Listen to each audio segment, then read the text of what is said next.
মাথার উপর সূর্য মামা ঢালছে যেন আগুন। চোদ্দ বৈশাখ শেষ হয়েও কমেনি তার ফাগুন।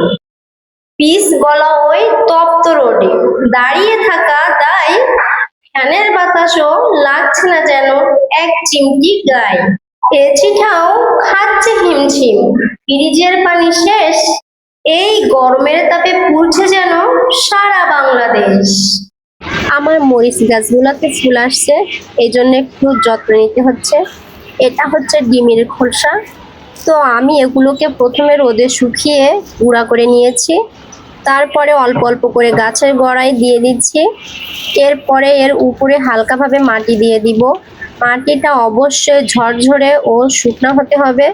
এখান থেকে এক সপ্তাহ আগে আমি চাল এবং ডাল ধোয়া পানি রেখে দিয়েছিলাম পচাতে, আর সেই পানিটার সাথে কিছু পরিষ্কার পানি অ্যাড করে আমি এখানে দিয়ে দিচ্ছি। আমি নিজেকে নিয়ে কিছু ভাবি, ওইসব ভাবার জন্য কিছু লোক রেখেছি। বিশ্বাস করুন, 1 টাকাও দিই না, কিন্তু হেভি সার্ভিস, হেভি।